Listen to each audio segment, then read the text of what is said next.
Nunca imaginé que la traición pudiera venir de la persona en quien más confiaba.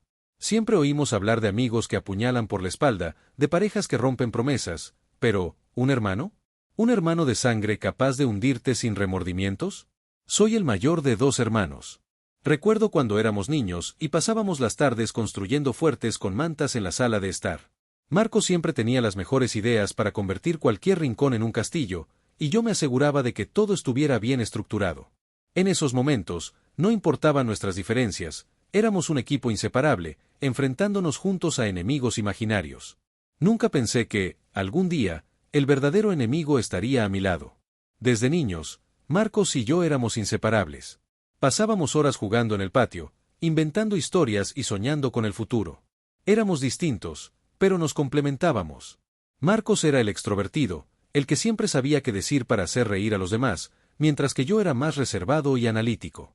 A pesar de nuestras diferencias, siempre pensé que nos apoyaríamos el uno al otro, sin importar lo que pasara. Marcos, con su carisma natural, se ganaba a la gente con facilidad.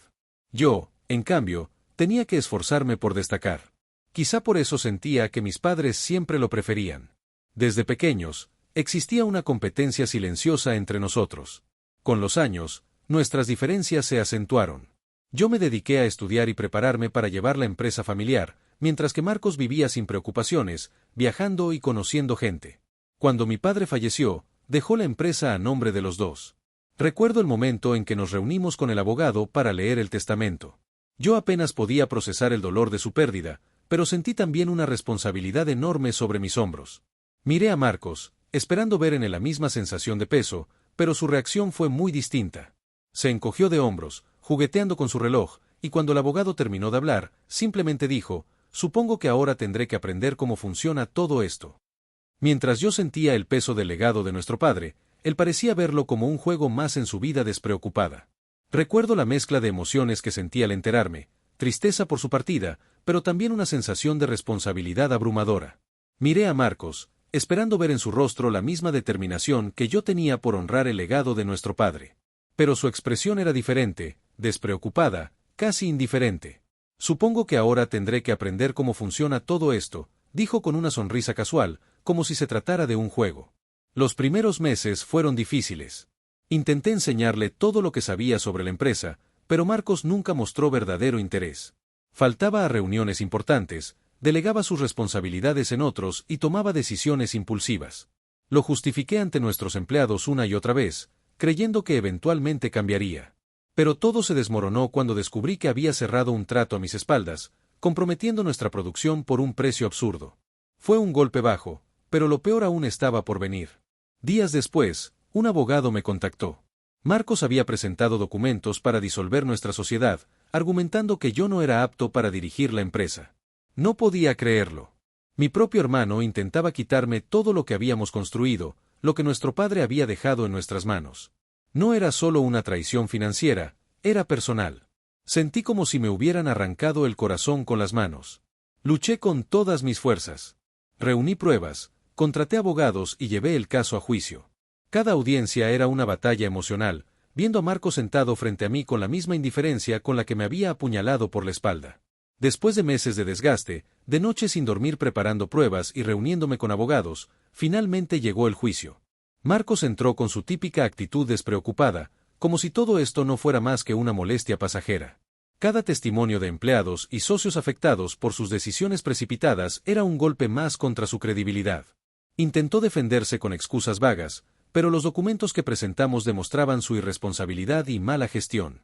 El juez, tras analizar cada prueba, finalmente dictaminó que yo era la persona más capacitada para continuar con la empresa. En ese momento, sentí una mezcla de alivio y vacío. Había ganado, pero el precio había sido demasiado alto. Gané la batalla legal, pero la victoria no trajo la satisfacción que esperaba. Marcos, antes de irse, vendió su parte a un competidor, dejando la empresa en una posición vulnerable. Su última traición. El impacto no solo fue financiero, sino emocional. La empresa, que había sido el legado de nuestro padre, ahora estaba contaminada por el veneno de la traición.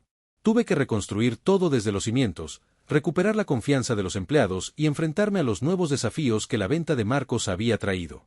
Durante meses, viví con una mezcla de ira, tristeza y frustración. Me costaba concentrarme en el trabajo, y cada vez que entraba a la oficina sentía que las paredes mismas susurraban la traición de Marcos. Las noches eran interminables, llenas de insomnio y pensamientos repetitivos sobre lo que había hecho. Perdí el interés en socializar, evitando incluso a amigos de toda la vida porque temía que me recordaran a él. La comida dejó de tener sabor, y cualquier logro dentro de la empresa se sentía vacío. Me di cuenta de que no solo había perdido a un hermano, sino también una parte de mí mismo. ¿Cómo alguien a quien consideré mi compañero de vida pudo hacerme esto? No he vuelto a hablar con él. Me pregunto si alguna vez me consideró su hermano o si siempre fui solo un obstáculo en su camino. Me atormenta pensar que quizá todo este tiempo fui el único que creyó en nuestro vínculo. Con los años, he llegado a aceptar que hay heridas que nunca sanarán por completo. Aprendí que la peor traición no viene de los enemigos, sino de aquellos que alguna vez llamaste familia. La confianza es un lujo que no todos merecen, y ahora sé que el lazo de sangre no garantiza lealtad. La empresa sigue en pie, aunque con cicatrices. Pero yo he cambiado. He aprendido a elegir mejor en quién confiar, porque cuando la confianza se rompe, nunca vuelve a ser la misma. La lección más dura que aprendí no fue sobre negocios, sino sobre la naturaleza humana. No todos los que dicen amarte realmente lo hacen. Algunos solo están esperando el momento adecuado para hundirte. Sin embargo, con el tiempo comprendí que aferrarme al rencor solo me dañaba más. Aprendí a dejar ir el odio y a enfocarme en lo que aún tenía, mi trabajo, mi equipo y la posibilidad de construir algo nuevo. No olvidaré lo que pasó, pero tampoco permitiré que defina el resto de mi vida. La traición de Marcos me cambió, pero también me hizo más fuerte. Si te ha atrapado esta historia y quieres seguir descubriendo más relatos impactantes, no olvides darle like, compartirlo con tus amigos y suscribirte al canal. Activa la campanita para no perderte ninguna de nuestras historias. Cada semana te traemos nuevos casos que te harán ver la realidad desde otra perspectiva.